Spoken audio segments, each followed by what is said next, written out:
El corazón delator, Edgar Allan Poe. Es verdad, soy muy nervioso, horrorosamente nervioso, siempre lo fui. Pero ¿por qué pretendéis que esté loco? La enfermedad ha aguzado mis sentidos, sin destruirlos ni embotarlos. Tenía el oído muy fino, ninguno le igualaba. He escuchado todas las cosas del cielo y de la tierra, y no pocas del infierno. ¿Cómo he de estar loco? Atención, ahora veréis con qué sano juicio y con qué calma pudo referirles toda la historia. Me es imposible decir cómo se me ocurrió primeramente la idea, pero una vez concebida no pude desecharla ni de noche ni de día. No me proponía objeto alguno, ni me dejé llevar por la pasión. Amaba al buen anciano, pues jamás me había hecho daño alguno, ni menos insultado. No envidiaba su oro, pero tenía en sí algo desagradable. Era uno de sus ojos, sí, esto es, se asemejaba al de un buitre y tenía el color del azul pálido. Cada vez que ese ojo fijaba en mí su mirada, se me helaba la sangre en las venas, y lentamente por grados comenzó a gemir en mi cerebro la idea de arrancar la vida de ese viejo, a fin de librarme para siempre de aquel ojo que me molestaba tanto. He aquí el quid. Me creéis loco, pero advertid que los locos no razonan. Hubierais visto con qué buen juicio procedí, con qué tacto y previsión y con qué disimulo puse manos a la obra. Nunca había sido tan amable con el viejo como durante la semana que precedió a su asesinato. Todas las noches, a eso de las 12, levantaba el picaporte de la puerta y la abría, pero que suavemente, y cuando quedaba bastante espacio por pasar la cabeza, introducía una linterna sorda bien cerrada, para que no filtrase ninguna luz, y alargaba el cuello. Oh, os hubieras reído al ver con qué cuidado procedía. Movía lentamente la cabeza, muy poco a poco, para no perturbar el sueño del viejo, y necesitaba al menos una hora para adelantarla lo suficiente a fin de ver al hombre echado en su cama. Ah, un loco no habría sido tan prudente. Y cuando mi cabeza estaba dentro de la habitación, levantaba la linterna con sumo cuidado.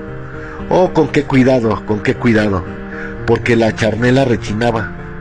No la abría más de lo suficiente para que mi imperceptible rayo de luz iluminase el ojo del buitre. Hice esto durante 7 largas noches, hasta las 12, pero siempre encontré el ojo cerrado, y por consiguiente me fue imposible consumar mi obra, porque no era el viejo lo que me incomodaba, sino su maldito ojo. Todos los días al amanecer entraba atrevidamente en su cuarto y le hablaba con la mayor serenidad, llamándole por su nombre con tono cariñoso y preguntándole cómo había pasado la noche. Ya veis por lo dicho que debería ser un viejo muy perspicaz para sospechar que todas las noches hasta las 12 le examinaba durante el sueño. Llegada la 8ª noche, procedí con más precaución, aún para abrir la puerta. La aguja de un reloj se hubiera movido más rápidamente que mi mano. Mis facultades y mi sagacidad estaban más desarrolladas que nunca, y apenas podía reprimir la emoción de mi triunfo. Pensar que estaba ahí, abriendo la puerta poco a poco, y que él no podía ni siquiera soñar en mis actos. Esa idea me hizo reír, y tal vez el durmiente escuchó mi ligera carcajada, pues se movió de pronto en su lecho como si se despertase. Tal vez creeréis que me retiré. Nada de eso. Su habitación estaba negra como un pez. Tan espesas eran las tinieblas, pues mi hombre había cerrado herméticamente los póstigos por temor a los ladrones, y sabiendo que no podía ver la puerta entornada, seguía empujándola más, siempre más. Había pasado ya la cabeza y estaba a punto de abrir la linterna, cuando mi pulgar se deslizó sobre el muelle con que se cerraba, y el viejo se incorporó de su lecho exclamando: «¿Quién anda ahí?». Permanecí inmóvil sin contestar. Durante 1 hora me mantuve como petrificado, y en todo este tiempo no le vi echarse de nuevo. Seguía sentado y escuchando, como yo lo había hecho noches enteras. Pero he aquí que de repente oigo una especie de queja débil, y reconozco que era debida a un terror mortal. No era de dolor ni de pena. Oh no, era el ruido sordo y ahogado que se eleva del fondo de un alma poseída por el espanto.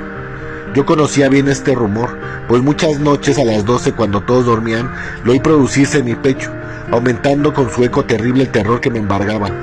Por eso comprendía bien lo que el viejo experimentaba y le compadecía, aunque la risa entreabierta de mis labios. No se me ocultaba que se había mantenido despierto desde el primer ruido, cuando se revolvió en el lecho. Sus temores acrecentaron y sin duda quiso persuadirlos que no había causa para ello, mas no pudo conseguirlo. Sin duda pensó, eso no será más que el viento de la chimenea, o de un ratón que corre, o algún grillo que canta. El hombre se esforzó para confirmar estas hipótesis, pero todo fue inútil, era inútil, porque la muerte se acercaba. Había pasado delante de él con una sombra negra, envolviendo en ella a su víctima y la influencia fúnebre de esa sombra invisible. Era la que le hacía sentir, aunque no distinguiera ni viera presencia de mi cabeza en su cuarto. Después de esperar largo tiempo con mucha paciencia sin oírle echarse de nuevo, resolví entreabrir un poco la linterna, pero tampoco, que casi no era nada. La abrí tan cautelosamente, más bien podía ser hasta el fin de un solo rayo pálido, como un hilo de araña saliendo de la abertura, se proyectó en el ojo del buitre. Estaba abierto, muy abierto, y no me enfurecí. Apenas le miré, le vi con la mayor claridad, todo entero con su color azul opaco, y cubierto con una especie de velo hediondo que heló mi sangre hasta la médula de los huesos. Pero esto era lo único que veía de la cara o de la persona del anciano, pues había dirigido el rayo de luz como por instinto hacia su maldito ojo. ¿No os había dicho ya que lo tomáis con locura? ¿No es sino un refinamiento de los sentidos? En aquel momento un ruido sordo, ahogado y frecuente, semejante al que se produce un reloj envuelto en algodón, hirió mis ojos. Aquel rumor lo reconocí al punto. Era el latido del corazón del anciano, y aumentó la cólera hacia mí como redoble de tambor que sobreexcita el valor del soldado. Pero me mantuve y permanecí inmóvil, sin respirar apenas, y esforzándome en iluminar el ojo con el rayo de la luz. Al mismo tiempo el corazón latía con mayor violencia, cada vez más precipitadamente y con más ruido. El terror del anciano debía de ser indecible, pues aquel latido se producía como en redobla fuerza cada minuto. ¿Me escucháis atentos? Ya os he dicho que yo era nervioso, y lo soy en efecto. En medio del silencio de la noche, un silencio tan imponente como el que aquella antigua casa, aquel ruido extraño me produjo un terror indecible. Por espacio de algunos minutos me contuve aún, permaneciendo tranquilo, pero el latido subía del punto a cada instante, hasta creía que el corazón iba a estallar, y de pronto me sobrecogió una nueva angustia. Algún vecino podría oír el rumor. Había llegado la última hora del viejo. Profiriendo un alarido, abrí bruscamente la linterna y me introduje en la habitación. El hombre solo dejó escapar un grito, solo uno. En un instante la arrojé en el suelo, reí de contento al ver mi tarea tan adelantada, aunque esta vez ya no me atormentaba, pues no se podía oír a través de la pared. Al fin cesó la palpitación, porque el viejo había muerto. Levanté las ropas y examiné el cadáver. Estaba rígido, completamente rígido. Apoyé mi mano sobre el corazón y la tuve aplicada algunos minutos. Al fin cesó la palpitación, porque el viejo había muerto. Levanté las ropas y examiné el cadáver. Estaba rígido, completamente rígido. Apoyé mi mano sobre su corazón y la tuve aplicada algunos minutos. No se oía ningún latido. El hombre había dejado de existir, y su ojo desde entonces ya no me atormentaría más. Si persistís en tomarme por loco, esa creencia se desvanecerá cuando os diga qué precauciones adopté para ocultar el cadáver. La noche avanzaba y comencé a trabajar activamente. Aunque en silencio, corté la cabeza, después los brazos y por último las piernas. Enseguida arranqué 3 tablas del suelo de la habitación, deposité los restos mutilados en los espacios huecos y volví a colocar las tablas con tanta habilidad y destreza que ningún ojo humano, ni aun el suyo, hubiera podido descubrir nada de particular.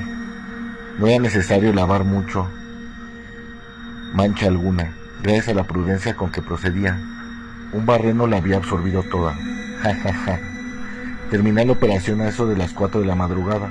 Aún estaba tan oscuro como a medianoche. Cuando el reloj señaló la hora, llamaron a la puerta de la calle, y yo bajé con la mayor calma para abrir, pues, ¿qué podía temer ya? 3 hombres entraron anunciándose cortésmente como oficiales de la policía. Un vecino había escuchado un grito durante la noche. Esto bastó para despertar sospechas. Se envió un aviso a la oficialía de la policía y los señores oficiales se presentaban para reconocer el local. Yo sonreí porque nada debía temer, y recibiendo cortésmente a aquellos caballeros les dije que era yo quien había gritado en medio de mi sueño. Añadí que el viejo estaba de viaje y conduje a los oficiales por toda la casa, invitándolos a buscar, a registrar perfectamente. Al fin entré en su habitación y se mostró sus tesoros completamente seguros y en el orden mejor. En el entusiasmo y confianza ofrecí sillas a los visitantes para que descansaran un poco, mientras que yo, con la loca audacia de mi triunfo completo, coloqué la mía en el mismo sitio donde yacía el cadáver de la víctima.